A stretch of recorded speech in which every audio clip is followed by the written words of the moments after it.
I am Abida शराजी। आज हम बात करते हैं ब्लड प्रेशर मॉनिटरिंग की। क्या ये ज़िंदगी बचा सकता है? ब्लड प्रेशर मॉनिटरिंग जो है क्यों इम्पॉर्टेंट है? पहली बात यह है कि ये हमें अर्ली डिटेक्शन कर देता है कि किसी को हाइपरटेंशन तो नहीं हुआ। ठीक है। इसके बाद जो है ये प्रिवेंट करता है हार्ट अटैक को, स्ट्रोक को और किडनी डैमेजेस को। इसके साथ ये साइलेंट किलर है और इसके कोई ऑब्वियस साइन एंड सिम्टम नहीं होते। ये जो है हम सर्टेन मेडिकेशन जो है वो हम उनकी अफादियत को जांचने के लिए इसको मॉनिटर कर रहे होते हैं, या फिर हम जो है अपनी जो लाइफस्टाइल जो है उसकी गाइडेंस लेने के लिए इसको हम क्या करते हैं, मॉनिटर करते हैं।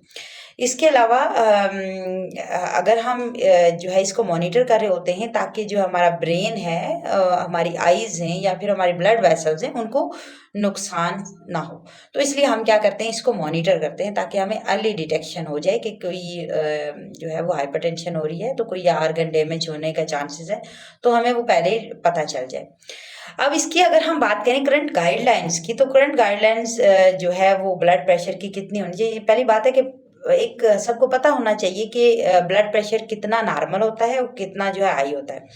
तो यहाँ पे हमारे पास जो करंट गाइडलाइंस है उसके मुताबिक जो नॉर्मल ब्लड प्रेशर होता है, अगर जो एक होता है सिस्टोलिक ब्लड प्रेशर और एक होता है डायस्टोलिक। सिस्टोलिक जो ब्लड प्रेशर है वो 120 जो है अगर उससे कम है और डायस्टोलिक 80 से कम है, तो इसका मतलब है वो नॉर्मल है। अगर हम कहें कि किसी का एलिवेटेड ब्लड प्रेशर है, तो उसका मतलब होगा उसका जो ऊपर वाला जो ऊपर वाली रीडिंग हो जाएगी, जिसको हम सिस्टोलिक कहते हैं, वो 129 टू 129 होगा, और नीचे वाला जो है वो यानी डायस्टोलिक जो है वो 80 से ग्रेटर होगा, तो हम कहेंगे ये एलिवेटेड है। स्टेज 1 हाइपरटेंशन की अगर हम बात करें तो वो होती है 130 टू 139, और उसमें जो है डायस्टोलिक इसका लेवल होता है 80 टू 89। इसी तरह स्टेज 2 की बात करें तो greater than or equal to 140, और डायस्टोलिक की बात करें वो होता है 90 या उससे ज़्यादा। इसी तरह अगर हम एक होता है हाइपरटेंशन क्राइसिस यानी इमरजेंसी, उसमें जो है 180 से अबव हो जाता है ब्लड प्रेशर, और जो हमारा डायस्टोलिक है वो होता है 120 से ज़्यादा। कम से कम जो है ये रीडिंग सबको पता होनी चाहिए कि जो है नॉर्मल ब्लड प्रेशर कितना है, जो एलिवेटेड कितना होता है, स्टेज 1 में कौन सा पेशेंट दाखिल हो गया है और स्टेज 2 में कौन है, और क्राइसिस में इस वक्त कौन है, ये हमें पता होना चाहिए। इसके साथ जो है इम्पॉर्टेंट ये है कि जो ब्लड प्रेशर हम जो मॉनिटर कर रहे होते हैं वो हमें कितनी दफ़ा मॉनिटर करना, ये इम्पॉर्टेंट है। देखें कुछ लोग जो है 1 महीने में मॉनिटर करते हैं, लेकिन उसकी फ्रीक्वेंसी उनको नहीं पता होती। जैसे अगर हम बात करें एक हेल्दी इंडिविजुअल्स की, तो वो महीने में 2 से 4 बार जो है अपना ब्लड प्रेशर मॉनिटर करना चाहिए उसको। अगर कोई ऐसा पर्सन है जिसको जो है सर्जरी हुई हुई है या प्री हाइपरटेंसिव है, तो उसको हम हफ्ते में 1 से 2 बार जो है वो मॉनिटर करने की सलाह देते हैं। इसी तरह अगर किसी को कंट्रोल्ड हाइपरटेंशन है, यानी कि उनने मेडिसिन के ज़रिए या फिर डाइट के ज़रिए अपना जो ब्लड प्रेशर है वो कंट्रोल किया हुआ है, तो उनको हम कहते हैं कि हफ्ते में 2 से 3 दफ़ा अपना ब्लड प्रेशर मॉनिटर करें। दिन है अगर किसी को एकदम से अभी डायग्नोस हुआ है हाइपरटेंशन, जिसको हम न्यू हाइपरटेंशन कहते हैं, यानी कि एकदम से हुआ, या फिर उनको गैर कंट्रोल शुदा हाइपरटेंशन है, हमें आइडिया नहीं है, तो उनको हम कहते हैं कि रोज़ाना सुबह शाम जो है वो अपनी ब्लड प्रेशर की मॉनिटरिंग करें। इसी तरह अगर जो पेशेंट है जिनमें डायबिटीज़ है, जिनको हार्ट के पेशेंट हैं, जो किडनी के पेशेंट हैं, उनको हम जो है पेशेंट को बोलते हैं कि आप रोज़ाना जो है वो जो मॉनिटर करें, या फिर डॉक्टर की हिदायत के मुताबिक जो है आपने मॉनिटर करना है अपना ब्लड प्रेशर। या फिर जब आप दवा तब्दील कर रहे होते हैं तो तब जो है दिन में 2 बार जो है, या हफ्ते में 1 से 2 बार जो है क्या कर रहे होते हैं, हम मॉनिटर करवा रहे होते हैं।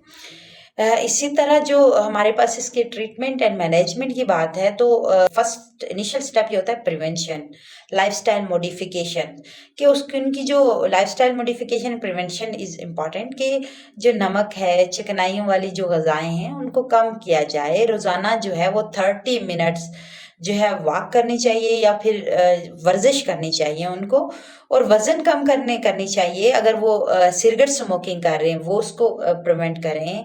इसके साथ अगर वो कोई ड्रग अब्यूज़र हैं उनको ड्रग नहीं लेनी चाहिए।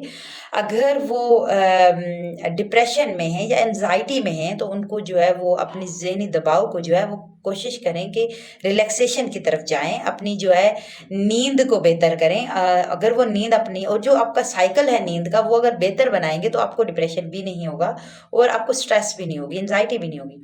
तो वो साइकिल आपने बेहतर बनाना है। इसी तरह कुछ मेडिकेशंस हैं स्टेज 1 में जो है, अगर आपके पास कुछ और कोई और अगर आपकी जो है वो बीमारियाँ हों तो तब इसकी मेडिसिन दी जाती है। लेकिन स्टेज 2 जो होता है उसमें दवाइयों का जो है वो दवाएँ इस्तेमाल करना ज़रूरी हो जाता है। वहाँ से वो हम जो डॉक्टर्स जो इधर आते हैं वो स्टेज 2 में दवाएँ जो है रिकमेंड कर देते हैं पेशेंट को। इनमें जो डिफरेंट टाइप्स की दवाएँ होते हैं, डायूरेटिक्स होते हैं, बीएस होती हैं, एआरबीएस होती हैं, एसी इनहिबिटर्स हैं। ये सारे जो है डिफरेंट टाइप्स की मेडिसिन्स हैं जो ब्लड प्रेशर को कंट्रोल करने के लिए इस्तेमाल की जाती हैं। इसी तरह जो है आपको होम मॉनिटरिंग ज़रूरी है। आपको जो है जब भी आप ब्लड प्रेशर चेक करें या तो सुबह करें और शाम को करें, लेकिन एक ही वक़्त में करना है। ये नहीं कि आपने सुबह 8 बजे का किया तो अगले दिन जो आपने 10 बजे करना स्टार्ट कर दिया, नहीं। लेकिन एक ही टाइम पे आपने जो है वो ब्लड प्रेशर चेक करना है। साथ में जो है बैठकर खामोशी से 5 मिनट बाद जो है वो दोबारा 5 मिनट तक आप सुकून से बैठें, उसके बाद जो है आपने अपना ब्लड प्रेशर चेक कर फिर इसके बाद जो है आपने मशीन जो है जो बीपी अपरेटस है वो आपने एक ही जैसा रखना है। ये नहीं कि आपने एक अपरेटस जो है अलग दिया, दूसरा अपरेटस दूसरा है तो उसके साथ जो है आपको रीडिंग डिफरेंट आ सकती है। तो इसलिए जो है आपने जो बीपी अपरेटस है वो एक ही रखना है। जो ब्लड प्रेशर जो हाई ब्लड प्रेशर कोई वार्निंग नहीं होती, लेकिन हाई ब्लड प्रेशर जो होता है उसकी कोई वार्निंग साइन नहीं होते, लेकिन जो है इनको आपको जल्दी चेक करना चाहिए क्योंकि ब्लड प्रेशर एक साइलेंट किलर है। उसको हमेशा आपको रूल आउट करना चाहिए। जब तक आप रूल आउट नहीं करेंगे आपको पता नहीं चलेगा कि क्या आपको कौन सी डिजीज़ हुई है। तो आपको जस्ट 5 टू 10 मिनट जो है हफ्ते में 2 मर्तबा, या फिर अगर आप मरीज़ हैं तो हफ्ते में 5 दिन में 2 से 5 से 6 मिनट जो है वो आपकी ज़िंदगी भर की हिफाज़त दे सकती है। जो आपकी सडन डेथ है, कार्डियक अरेस्ट है या डिफरेंट डिजीज़ेज़ हैं जो आप देखेंगे इन आवर सोसाइटी जो इतनी ज़्यादा कॉमन हुई, वो कम से कम हो जाएँगी। आप अपनी हेल्थ को जो है वो रेगुलेट करें। एक दफ़ा आप मॉनिटर करना स्टार्ट करेंगे ना, पहले 5 डेज़ आपको प्रॉब्लम होगी, देन आप क्या करोगे, एक दफ़ा आपने स्टार्ट कर लिया, तो आप उसको यूज़्ड हो जाओगे, अपनी एक डेली रूटीन में उसको लेके आ जाओगे। तो आपको ऐसा नहीं लगेगा कि मैं कोई ऐसा काम कर रहा हूँ जो गलत हो। वो आपको क्योंकि जैसा आप ब्लड प्रेशर को मॉनिटर करोगे उसी हिसाब से अपनी डेली एक्टिविटी मॉडिफाई करोगे, अपनी जो है डेली रूटीन को जो है आप अच्छे तरीके से देख सकोगे और अपनी जो डाइट प्लानिंग है वो कर सकोगे।